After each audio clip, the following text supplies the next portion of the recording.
संभल हिंसा मामले में पुलिस ने अब तक 7 एफआईआर दर्ज की हैं। 2500 से ज्यादा लोगों पर मुकदमा दर्ज किया गया है। संभल से सपा सांसद जियाउर रहमान बर्क पर भी मामला दर्ज हुआ है, उनका नाम भी एफआईआर में है। जियाउर रहमान बर्क पर दंगा भड़काने का आरोप है। वहीं पुलिस ने अब तक इस मामले में 25 लोगों को गिरफ्तार कर लिया है।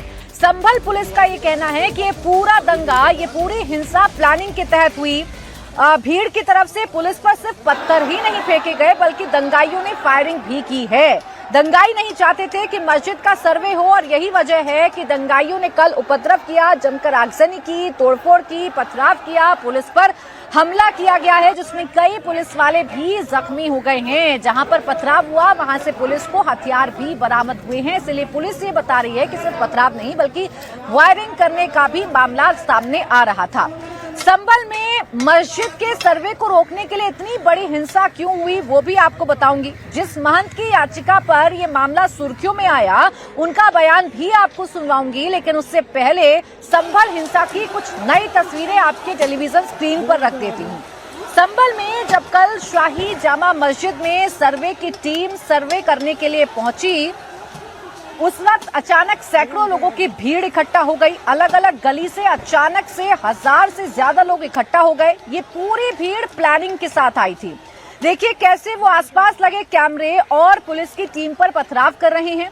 ज्यादातर उपद्रवियों के चेहरे ढके हुए थे, यानी उन्हें पता था कि वो गलत कर रहे हैं और अगर कैमरे में कैप्चर हो गए तो पुलिस उन्हें छोड़ेगी नहीं, इसलिए नकाब अपने चेहरे पर लगा रखा था। सबसे पहला निशाना सीसीटीवी कैमरों को बनाया गया।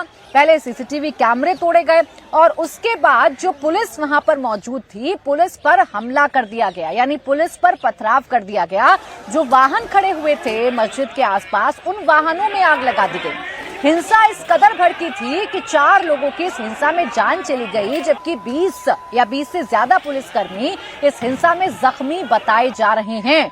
दोनों तरफ से बयानबाजी हो रही है। मुस्लिम पक्ष का दावा है कि मुसलमानों को टारगेट किया गया, जबकि पुलिस ये बता रही है कि एकाएक जो भीड़ इकट्ठा हुई उसका मकसद पुलिस पर हमला करना था, उसका मकसद सर्वे टीम को रोकना था।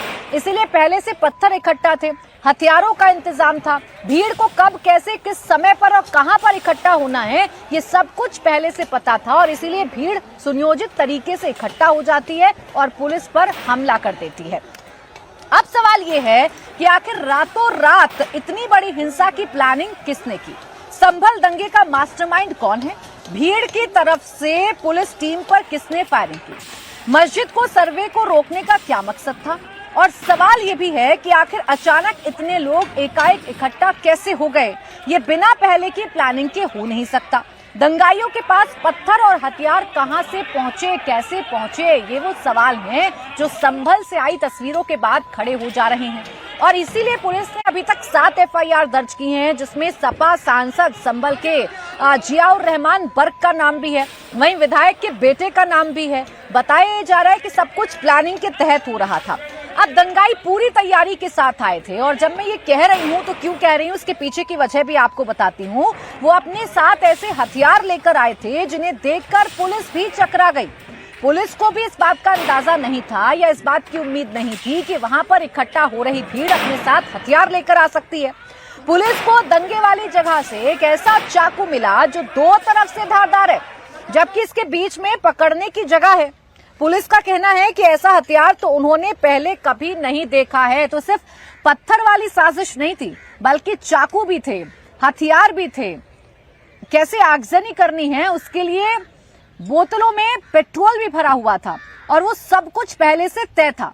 बस एक इशारा मिलते ही भीड़ इकट्ठा हो जाती है। गलियों से भीड़ इकट्ठा होती है, लाखों हजारों की संख्या में भीड़ एक जगह पर इकट्ठा होती है। और जो पीछे वाला गेट है शाही जामा मस्जिद का, वहां से पथराव होना शुरू होता है। पुलिस को टारगेट किया जाता है और देखते ही देखते पूरे संभल में हिंसा भड़कने लगती है। हालांकि पुलिस जब तक हालात पर कंट्रोल कर पाती, जब तक 4 लोगों की जान चली गई, कई पुलिस वाले घायल हो गए। अभी तक 25 लोगों को गिरफ्तार किया जा चुका है और कईयों के खिलाफ नामजद एफआईआर दर्ज हो चुकी है। जब मस्जिद के पास में जब बलवाई जो है वो आगे बढ़ के उस सर्वे को रोकने का प्रयास कर रहे थे, तब इनके द्वारा भीड़ को मना किया गया, उनको ललकारा गया कि आप अपने अपने गंतव्य वापस चले जाइए। धारा 163 जो कि पहले 144 के नाम से जानी जाती थी वो लगी हुई है, लेकिन उसके बावजूद इसमें फिर भीड़ की तरफ से फायर आया और वो सीओ साहब के पांव में भी लगा। कल जब फॉरेंसिक टीम द्वारा मौके पे कल देर रात नीचे चले गए थे, इस तरीके के वेपन उनके वहां से घटनास्थल पे जहाँ पे कई सारे चप्पल जूते पड़े थे उनके बीच में ये भी बरामद हुआ है। इस तरह देख सकते हैं कि आप भीड़ के जो बलवाई थे, पत्थरबाज थे, उनका क्या मकसद था, उनका क्या उद्देश्य था। पुलिस वालों के पांव में गोली लगी है और इस तरीके की ये जो है उनका जो उद्देश्य था, लेकिन हमारी पुलिस ने और प्रशासन ने साथ में कंधे से कंधा मिला के एक बहुत अच्छे सूझबूझ से इस जो पत्थरबाजों की मंशा थी उसको कंप्लीट नहीं होने दिया। उनकी इच्छानुसार उन्होंने सर्वे को रोकने का भरपूर प्रयास किया। तो अभी जो पुलिस है, पुलिस के ऊपर जो हमला हुआ उसकी कहानी भी बयां कर रही है और पूरी शिद्दत के साथ, आप ये कहिए कि पूरे जीरो टॉलरेंस के साथ फिलहाल पुलिस ये पता लगाने की कोशिश कर रही है कि इस दंगे में कौन कौन शामिल था।